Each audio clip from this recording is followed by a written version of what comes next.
पता है, लेकिन मैं आपको कोयले को कैसे निकाला जाता है, साथ ही साथ कोयले को एक जगह से दूसरी जगह कैसे ट्रांसपोर्ट किया जाता है और उनके दौरान होने वाली घटनाओं से कैसे बचा जा सकता है, उनके बारे में मैं आप लोगों को बताऊंगा। अब आप अपने बारे में बताएं। आपका नाम क्या है? साहब मेरा नाम आरुष कुमार है। ठीक है, आपका घर कहाँ है?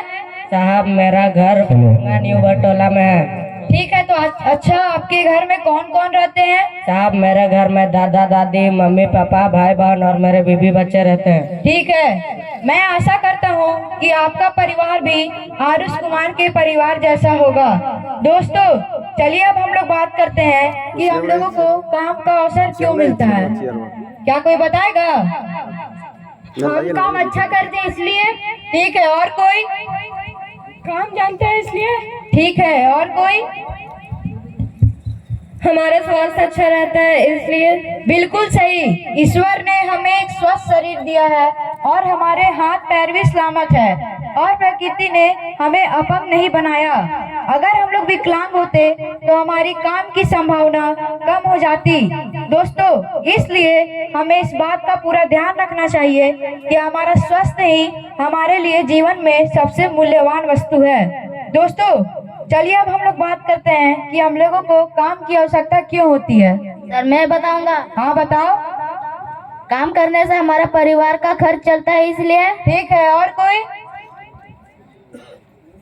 बच्चों की पढ़ाई और स्वास्थ्य के लिए। बिल्कुल सही। अब आप मेरी बातों को लगभग शायद समझ रहे होंगे कि क्यों हमारा स्वस्थ शरीर जरूरत है, क्योंकि हमारी सलामती ही हमारे पूरे परिवार की सलामती है।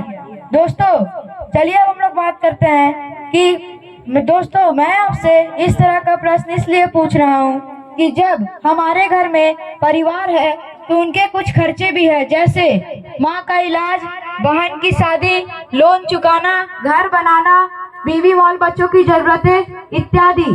कई लोगों की जिम्मेदारी हम पर होती है और एक दुर्घटना पूरी व्यवस्था को बिगाड़ सकती है। तो दोस्तों, चलिए अब हम लोग बात करते हैं कि सोचिए, आप किसी दुर्घटना के शिकार हैं तो आप लोगों के साथ क्या क्या हो सकता है।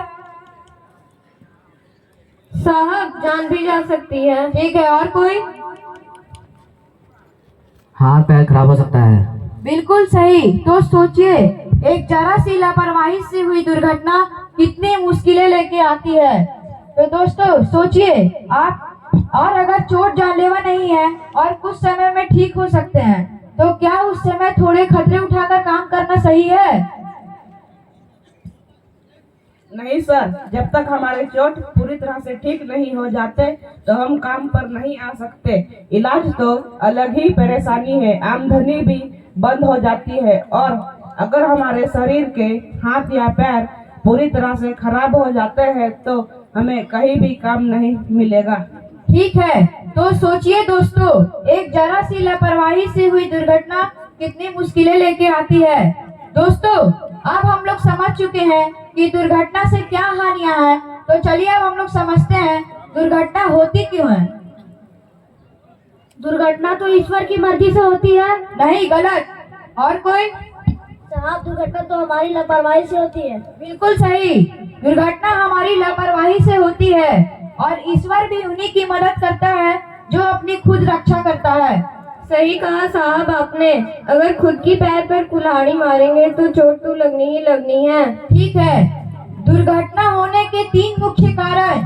पहला, लापरवाही। दूसरा, बचाव की जानकारी न होना।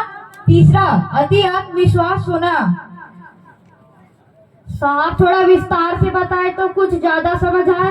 तो सुनो, इसमें सबसे ज्यादा खतरनाक है अति आत्मविश्वास होना। खतरे की सारी जानकारी होने के बाद भी ये सोचना कि हमें कुछ नहीं होगा। तो याद रखिएगा दोस्तों, जान करके ही खतरे लेने से सबसे ज्यादा दुर्घटना होती है। इसलिए मैं आपको कार्य से संबंधित दुर्घटनाएं और उनसे जुड़े सावधानियों के बारे में बताऊंगा जो कार्यस्थल पर पालन होना चाहिए। पहला, हमेशा हेलमेट पहनकर काम करें। दूसरा, हमेशा जूता पहनकर कार्यस्थल पर जाएं। तीसरा, कभी भी लापरवाही नहीं करें। दोस्तों, सबसे महत्वपूर्ण बात, कभी भी शराब पी के कार्यस्थल पर न जाए। और दोस्तों, और यह तभी संभव है जब आप हर कार्य से पहले उसकी जोखिम पहचाने। पहला, हमेशा सेफ्टी बेल्ट लगा के रखें।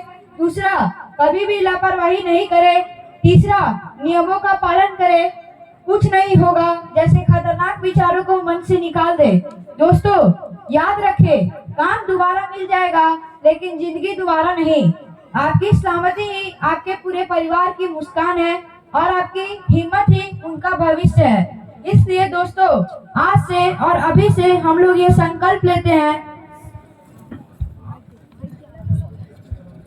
मैं सुरक्षा नियमों का पालन करूंगा। मैं सुरक्षा नियमों का पालन करूंगा। मैं कभी भी लापरवाही नहीं करूंगा। मैं कभी भी लापरवाही नहीं करूंगा। मैं खुद को, अपने साथियों को और अपने परिवार वालों को सुरक्षित रखूंगा। मैं खुद को, अपने साथियों को और अपने परिवार वालों को खुश रखूंगा।